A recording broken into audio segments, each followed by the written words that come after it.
penyakit jiwa atau gangguan jiwa itu tidak menular, saya garis bawah, tidak menular, ya, karena itu yang terserang apa? Jiwanya, pikirannya, perasaannya, bukan penyakit infeksi. Kalau keturunan, iya, tapi nggak usah khawatir juga, karena kalau orang tuanya gangguan jiwa, salah satunya hanya 4%. 4% itu sedikit, masih banyak yang mempengaruhi, nanti saya jelaskan. Kalau ada mungkin saudaranya atau dulu kakeknya, neneknya, itu juga tidak banyak, paling hanya 1%. Masih banyak faktor yang membuat akhirnya menderita gangguan jiwa. Jadi teman-teman yang sudah memang menderita gangguan jiwa nggak usah khawatir. Kalaupun ingin menikah ya menikah saja, yang penting bekerja, ya. Jadi intinya bisa pulih, tidak menular, ya. Gangguan jiwa itu apa sih? Nah, itu dulu supaya nggak ada pikiran lagi menular, ya. Kesulitan yang dihadapi seseorang, orang itu sulit dalam apa? Berpikir, ya, berpikir karena pikiran.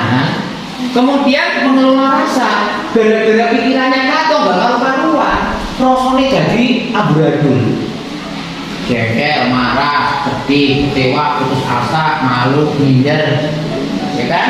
Nah, kemudian gara-gara perasaannya itu amburadul, jadinya apa? Perilakunya jadi tidak terkendali, ya. Kenapa Bapak Ibu masih duduk, ada fokus, dengerin saya, nggak ada yang marah sama saya, nggak ada yang nyerang saya, nggak ada yang muni-muni bicara sendiri, ya Bapak Ibu masih sehat jiwa, masih fokus ke saya, ya kan? Apalagi kalau saya badannya nggak badut itu lebih fokus lagi kan, ya. Nah, tidak ada di dunia atas berata, ya kan? Fokus dengerin, antar, masih terkontrol. Karena hari ini Bapak Ibu bahagia. Coba kalau Bapak Ibu sedih, khawatir, cemas, takut, apalagi jengkel, pasti ekspresinya udah beda-beda ini Bapak Ibu nih. Ada yang cemberut, ada yang merawang jauh. Padahal saya udah seheboh ini, kok yang merawang jauh gak jelas, kan gitu. Itu kenapa? Ya karena suka nggak nyambung antara perilakunya dengan ada yang ada di sekitarnya. Jadi kalau misalnya ada ODGJ yang ngomong menyendiri, marah-marah, bicara sendiri, tertawa sendiri, tidak mau mandi, telanjang, suka mukul, teriak-teriak, nyala-nyalain orang, itu ya wajar. Wajarnya kenapa? Ada masalahnya, perasaannya, pikirannya. Nah, pikiran kacau itu karena ada kejadian, ada peristiwa. Kalau ingin ODGJ-nya sembuh, pulih, ya harusnya jaga pikirannya dengan tidak melakukan hal-hal yang membuat orang lain tidak nyaman, ya. Nah, untuk membuat ODGJ nyaman dan aman aja, saya itu harus belajar di London. Tahu London Bapak Ibu? UK, ya, United Kingdom. Jadi saya sempat ke London, sempat ke Manchester yang sepak bola itu, dan Newcastle. Untuk apa? Belajar cara merawat orang gangguan jiwa, coba. Ya, cuma gratis, alhamdulillah rezeki saya.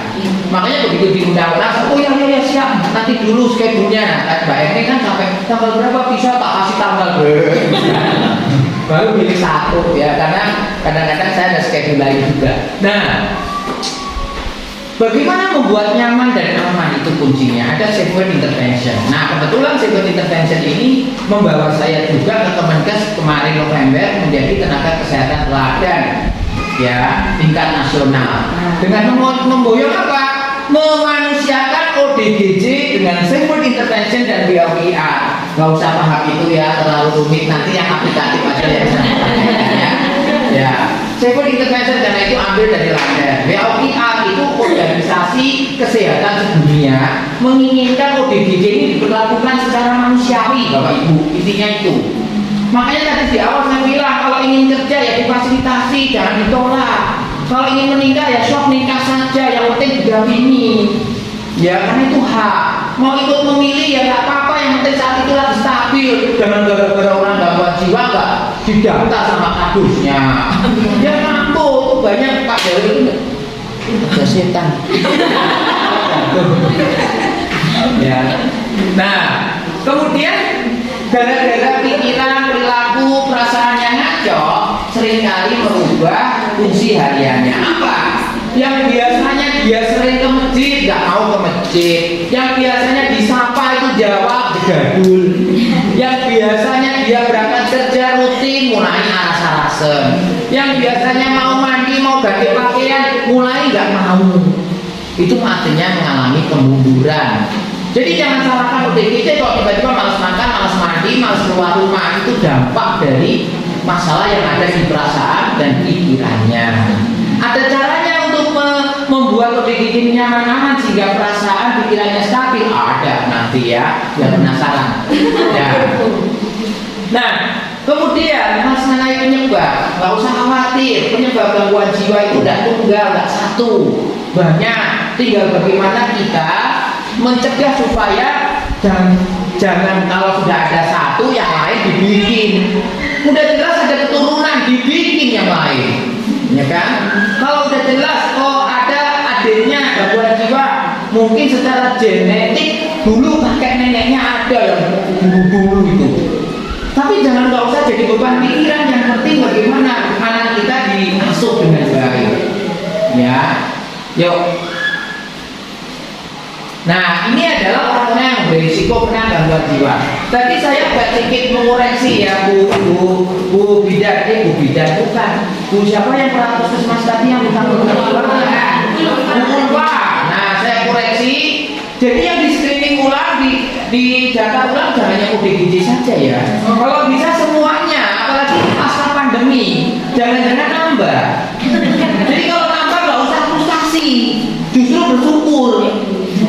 Kenapa? Benar Bu, supaya bisa ditangani dengan cepat, ya kan? Kalau yang didata cuma yang ODGJ nggak adil, ya Bu Pak.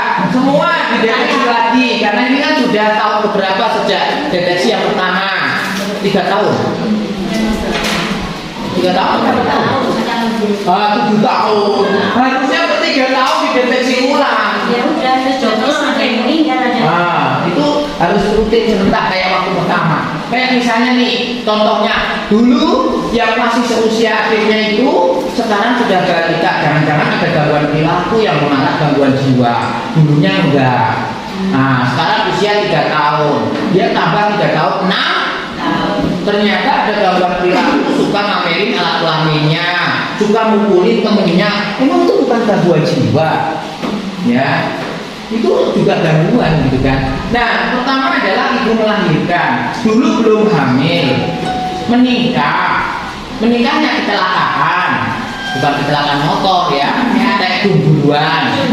Dia melahirkan, dia nggak siap jadi ibu, masih SMP. Nah, kemudian dia mengalami depresi, postpartum blues. Nah, Bu Bidan pasti ngerti ya. Nah, depresi setelah melahirkan, gangguan jiwa setelah melahirkan. Makanya kalau bapak ibu itu terutama nih yang suka kepo kalau orang melahirkan, harusnya yang dikepo jangan bayinya, ibunya. Oh ini bayi ini. Padahal ibunya yang bikin gak apa-apa gitu. Nah bapaknya gak tanggung jawab, masih anak-anak belum kerja karena hamilnya waktu tekdung, hamil duluan dan kecelakaan kan. Nah, sehingga dia mikir, belum ngadepi mertuanya, ternyata minta ampun, disamakan antara dulu kakaknya dengan dia, ya, kan stres ibu itu, belum harus begadangan, suaminya masih muda, masih dolanan doro, melayu nono, melayu ringin karo kanca-kancane, mepeki popok wae gelem, merasa stres kok ibu kuwi, belum ditekan mertuanya terus. Stres lah, akhirnya gangguan jiwa. Jadi hati-hati kalau ada ibu melahirkan ya, tentu yang dikunjungi ditanya perasaan pikirannya dan sebagainya, jangan bayinya nggak tahu dia gimana perasaannya. Raiso bayi urok merah, ibunya dia bu senang banget ada putra kamu kan, mana pikiran terganggu. Nah itu. Kedua, usia lanjut yang tinggal sendiri. Waktu deteksi itu masih anak-anaknya belum nikah. Kemudian 3 tahun kemudian misah semua, dia sendirian. Ado-ado ora tau teko, bodoh ora teko anake. Kemudian kuliah ke dadi pegawe, bodoh ora nyempetke telepon wae ora alasane bae ra jo telepon. Yo diajari. Nek ora yo tanggane dadari kon telepon. Kan ngono. nek niat, nek kadang-kadang tidak. Jadi ini wong tuane kesepian. Namanya sindrom sarang kosong, bahasa keren ya. Sindrom sarang kosong. Dia setelah anaknya pada menikah, bisa nggak ada kontak lagi, jarang 1 tahun sekali dia kesepian, bisa kena gangguan. Apalagi dia mantan polisi, ya. Kemudian di pensiun, kan habis itu stroke, jangan sampai ya Pak. Nah, padahal biasanya aktif dia, nggak bisa apa-apa, wah langsung stres. Anaknya nggak ada hiburan, ya. Istrinya udah meninggal duluan, ya. Nah, tinggal sendiri. Jadi kalau ada lansia di tempat bapak ibu sendiri, tolonglah dipantau-pantau ya. Dia setinggal sekian ya. Habis diceraikan pasangan, dulu belum cerai, baru nikah. Ya 1 tahun kemudian cerai, ditinggal selingkuh suaminya, akhirnya diceraikan. Nah yang diceraikan ini yang bermasalah, merasa kehilangan orang yang dicintai, disayangi kok, ya kan? Kalau yang mencerai mah bebas, dia cari laki, nikah laki, nggak ada urusan. Dia akan tetap sehat jiwa. Yang ditinggal ini yang nggak sehat, makanya kalau orang akhirnya itu mana Pak Haji itu mau cerai loh, nah cari dulu, katanya sebabnya apa. Terus dia yang pertama punya ide menceraikan siapa? Oh ternyata suaminya, berarti istrinya itu berpotensi mengalami gangguan jiwa. Nah kemudian kehilangan pekerjaan karena COVID itu banyak yang PHK kan. Nah itu juga sama berpotensi. Dulunya masih kerja, sukses usahanya, bangkrut karena COVID. Dia kerja di pabrik di PHK. Padahal dulunya waktu di deteksi pertama sehat-sehat saja. Setelah 2 tahun ternyata dia jadi minder, nggak mau keluar rumah. Artinya apa? Ada nambah lagi gangguan jiwanya kan? Memang belum ngamuk bu, belum merusak, tapi dia udah diem terus di kamar. Nah, kemudian pengangguran. Di sekitar bapak ibu itu ada nggak yang nggak punya aktivitas, nggak punya kerja? Itu juga berisiko mengalami gangguan jiwa. Selain berpotensi berisiko melakukan tindak kriminal. Nanti itu saya Pak Polisi itu kalau yang nganggur-nganggur itu. Makanya sekarang ada UMKM, dinas sosial juga sudah mulai aktif, ada TKSK setiap kecamatan. Sebenarnya tujuannya apa? Mengatasi yang seperti itu. Di screening siapa yang nganggur, bikin kegiatan, tapi jangan demo ya kegiatannya. Ya, Pak Jalil katanya nyuruh kegiatan yang nganggur-nganggur kalau demo, ayo nanti saya ketangkap. Ya. Kemudian menderita penyakit menaun, dulu sehat-sehat saja, ternyata dia ada keluar, diperiksakan ternyata kanker payudara, gagal ginjal, harus hemodialisis cuci darah, dia harus operasi, harus dikemo, akhirnya stres. Padahal sebelumnya dia gangguan jiwa pada deteksi yang pertama. Nah, jangan berpikir bahwa orang gangguan jiwa itu yang telanjang-telanjang ngamuk, kemudian merusak alat-alat rumah tangga, mengganggu lingkungan, belum tentu ya. Jadi harus dipisah. Itu dampak ya. Kemudian mendadak sakit, kecelakaan, ya kan? Itu yang sering kan mendadak sakit, kecelakaan, serangan jantung ya. Itu seringkali mendadak. Stroke. Nah, dia tensinya baik-baik karena kecapean, tensinya naik, jatuh. Padahal dia aktivis, dia Pak Lurah, Pak RT, Pak RW, aktif banget kan. Nah, akhirnya mendadak sakit itu mengguncang jiwanya, bukan mendadak dangdut ya. Kemudian kecelakaan dan kehilangan anggota badan. Sebab dia modal dasarnya adalah tangannya, karena dia sopir ojek online. Ternyata jatuh di amputasi 1. Mikirlah dia, gimana cara saya kerja lagi tangan 1 terus kan gitu. Nah, sehingga bisa berpotensi gangguan jiwa. Ya. Jadi Bapak Ibu ini sebagai modal nanti seandainya ada program deteksi ulang, coba ini diingat-ingat kelompok yang beresiko mengalami gangguan jiwa itu siapa saja, gitu. Nah, gitu. Yuk. Nah ini penyebabnya. Ya, kenapa orang menjadi gangguan jiwa? Memang ada faktor fisik ya, biologis. Satu genetik atau keturunan. Tuh memang ada, tapi nggak usah. Ini ibu saya aja menderita depresi postpartum. Nah, ibu saya menderita depresi postpartum. Anak laki yang diharapkan meninggal, dia stres, depresi.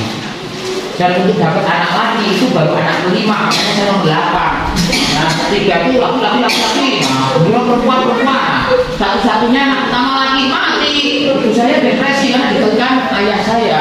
Kenapa? Pengen anak laki, karena supaya zaman dulu itu ada pendapat kalau orang menikah punya anak laki maka harta benda warisannya dia langsung dikasihkan ke itu orang. Nah enggak, jadi harus kerja mati-matian, baru setelah punya anak laki baru dikasihkan gitu loh. Itu dari keluarga saya, itu saya dapat cerita dari kenapa ibu saya sampai itu depresi habis melahirkan, ya meninggal, dan laki-laki itu. Kemudian penyakit otak, jadi yang punya balita itu kadang-kadang suka panas tinggi ya. Kalau istilahnya step by step, kejangan. Kalau panas itu harus segera diobatkan, jangan ambil resiko. Ngirit, uang belajarnya habis gitu. Paracetamol lagi, tinggal terketin dengan puskesmas repot ya. Soalnya kalau panas tinggi, kejang, itu otaknya dia rusak. Itu yang bisa membuat kadang otaknya jadi bedel, nggak mudeng-mudeng. Ya, caranya kalau kerennya mental retardasi, kemunduran mental itu bisa karena itu. Kemudian cedera kepala, tadi ada cerita jatuh dari pohon kelapa, dia terjun bebas, kepalanya kebentur, pingsan 3 jam. Pas pingsan itu kekurangan oksigen dan itu akan merusak. Mengapa healing itu penting dan relaksasi itu penting supaya oksigen kita itu cukup. Kenapa jalan santai itu penting? Karena bagus untuk otak. Kalau otak nggak pernah dikasih oksigen, akhirnya apa yang terjadi? Tekor. Ya. Makanya orang gampang marah itu suruh relaksasi napas dalam. Ya kan? Kenapa? Karena kurang oksigen itu kalau kurang oksigen itu emosinya nggak karuan. Ya. Kemudian obat-obatan narkoba ya, pakai komik 30 saset. Ya. Terus yang nyambung autan, nah itu memang akan bikin play, tapi dia merusak otak. Mau butuh kok tujuh, ya itu merusak. Makanya orang yang narkoba itu rata-rata ending akhir di akhirnya mengalami gangguan jiwa. Nah kemudian faktor psikologis ya, pola asuh. Bagaimana orang dibesarkan, ya termasuk bagaimana anak itu diajari yang baik-baik ketika dapat masalah. Ojo kamu diganggu temennya, dipukul ya, berhenti. Kalau temennya mukul 1 kali, kamu 5 kali, bapak contoh anaknya. Itu yang terjadi sekarang, makanya anak-anak pada jadi pelaku kriminal. Awalnya bullying, dibully, dirundung, tapi akhirnya apa yang terjadi? Ya, kekerasan. Permasalahannya puskesmas belum masuk seutuhnya masalah UKS jiwa. Ya, UKS apa unit kesehatan sekolah, tapi yang jiwa. Bullying itu terjadi di mana-mana. Terakhir ini saya dapat berita dari istri saya, karena masuk grup anak saya adalah istri saya. Pak, grup anak kita lagi heboh masalah bullying. Pada kelas 6 baru pada sadar kalau mereka itu suka membuli temannya dan berdampak buruk secara kejiwaan. Mereka baru sadar, saya sadar kelas 1 SD anak saya karena jadi korban bullying. Protes kalau saya ke sekolahan. Kenapa? Selalu dibully itu akan mengakibatkan anak itu juga rawan apa? Stres, akhirnya jadi gangguan jiwa. Hampir sebagian besar orang yang dirawat di RSJ itu punya pengalaman dibully waktu remaja. Dibully usia segini mah luweh, urusan itu. Kurang usia lanjut dibully kok ngantuk gitu loh. Mungkin atau udah dewasa kerja dibully ya benaik ngapain gue urusin lah. Malah nih aku dibully. Ada tapek bisa aku ambil mono. Tapi anak-anak andes. Lah permasalahan lagi apa? Wis pola asuhnya jelek, di sekolah nggak dapat lingkungan yang baik, gurunya juga ikut-ikutan membuli. Pernah ada itu gurunya membuli, temennya membuli, teman sekolahnya membuli, orang tuanya juga membuli. Lah anaknya jadi opo? Kopiol tok kayak anak tempat yang nyaman. Intinya nyaman aman. Bikin anak itu nyaman dan aman. Jangan merasa diintimidasi. Kalau anak diintimidasi ya wajar kalau dia lari ke narkoba, salah sendiri orang tuanya. Dia ke pornografi, ke kenakalan remaja, wajar orang tuanya juga aneh kan gitu. Orang tua itu kan harus bikin nyaman-aman anaknya.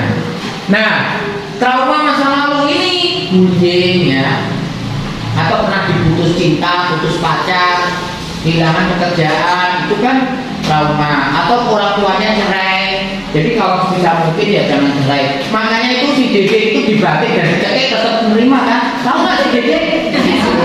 Ya. Rela dia dibatik, dicekik kembali ke suaminya. Kasihan juga Pak polisinya itu. Dikerjain dia sampai nakal pakai baju orang jatuh. Ya, itu masalahnya dia ya. Tapi itu contoh bahwa dia memperjuangkan nasib anaknya, jangan sampai ada perceraian. Karena perceraian itu berdampak pada kejiwaan anak. Ya, kepribadian. Nah, orang itu diciptakan dengan kepribadian yang macam-macam. Yang terbanyak adalah introvert, pendiam. Mungkin bapak ibu ada lah keluarga itu yang suka gitu, punya masalah itu dendam. Beda misalnya nih ada masalah diceritain kemana-mana, udah sehat jiwa loh. Ya, ada ada ya. Kalau saya belajar di London itu belajar bagaimana cara orang itu berdabus apa yang diberdabus apa tadi? Ceritakan apa yang terjadi, apa yang terjadi siapa tahu saya bisa membantu. Udahlah nggak usah khawatir, saya rahasiakan. Tapi ini suka lupa kalau ibu. Saya rahasiakan itu lupa. Sebenarnya wah materi juga yang bagus. Wah bisa diceritain kemana-mana. Jadi sebenarnya usaha menceritakannya udah sia-sia. Yang bikin sakit jiwa ulah tetangganya. Dapat kabar bagus. Jadi nyari orang untuk cerita itu penting. Insya Allah yang datang ke sini ini sehat jiwa semua karena saya bisa bercerita kepada orang lain. Kalau punya masalah nggak senang dipendam. Kalau suka dipendam itu bahaya. Ya. Kalau saya itu ya anak itu buatan tak pukuli ya tak pukuli. Kenapa? Biar emosinya berkurang. Karena paling parah saya suka dengerin cerita orang, tapi saya bingung ke siapa saya bercerita. Itu yang masalah. Maka saya belajar mengelola diri saja. Bagaimana menghadapi masalah. Karena nggak ada satupun orang di istri saya saja kalau saya suruh cerita, dia bisa cerita, dengerin. Tapi dia kalau cerita itu bisa dengerin. Ya nggak apa-apa jadi pendengar yang baik, tapi nggak ada satu orang pun yang jadi pendengar yang baik buat saya. Tapi ada beberapa teman kalau saya mentok, saya cerita sampai nangis. Saya datangi, saya mau cerita, boleh nggak? Boleh. Tapi jangan cerita orang ya. Ya, ada satu dua teman yang mau. Kemudian faktor sosial, budaya. Dia sebenarnya sehat, tapi meningkat dengan orang yang memang kultur adat budayanya kuat. Misalnya nih, dia pakai cadar, ya sebelumnya belum. Nah, dia di tempat yang seperti itu, dia nggak tahan dengan situasi di situ, dengan pola-pola hidupnya itu bisa stres loh ya. Dulu di desa, kehidupan dengan tetangga dan sebagainya itu oke. Tapi setelah menikah dinikahi orang kota, tinggal di perumahan elit, nggak ada kumpulan, nggak saling sapa, nggak bingung dia hanya stres banyak ya. Itu perubahan ekonomi. Nah sama, dulunya kaya sekarang miskin, nah, itu terbanyak. Sekarang aneh lagi, dulu miskin sekarang kaya, gangguan jiwa kan? Ya. Kalau dulu miskin dan kaya itu kan karena kabur itu kan, jadi riak, jadi akhirnya gangguan jiwa, otaknya rusak. Sekarang kan banyak di TikTok tuh yang suka pakai itu, nggak berpikir kalau itu memancing dirampok. Iya. Pendidikan. Nah, kenapa saya bilang bahwa kalau orang sekolah minimal SD lulus itu aman sebenarnya. Paling tidak dia pernah hidup dengan teman-temannya dengan lingkungan yang sulit di sekolah, ada PR yang sulit, dibully temennya, dia tahan atau tidak, akhirnya ketika dewasa dia bisa menghadapi masalah. Tapi kalau nggak pernah sekolah, hanya di sawah, di ladang, ketemunya kebun, bebek, ya kan, ayam, kambing, memang mau belajar menyelesaikan masalah dengan mereka, ya kan? Dia kalau orang tuanya menyempatkan waktu untuk curhat-curhatan ngajari. Kalau sama-sama sibuk dengan binatangnya, akhirnya kan nggak mampu menyelesaikan masalah. Kalau sekarang kan ada TV, ada media sosial, itu menguntungkan. Kenapa? Karena bisa belajar dari situ. Kalau orang tua nggak bisa mengajari, maka bisa menggunakan. Saya jarang bisa komunikasi empat mata dengan anak saya, tapi saya suka nyetel apa coba. Di home saya setel YouTube saya satu persatu tentang duit, tentang ini. Anak saya main HP itu sambil dengerin itu, jadi kecuci otaknya, ya kan? Bahwa orang hidup itu harus menyelesaikan masalah. Sekarang kalau ada masalah yang buat dia tidak nyaman di sekolah, langsung diceritakan, Pak, tapi gini gimana ya? Nah, itu efek ya. Jadi saya nggak usah ngasih tahu, saya setelin aja konten video saya itu satu persatu sampai belum ya. Wah, apa mau sekolah bener, mau pulang bener ya, walaupun sambil main HP. Yuk, ya itu.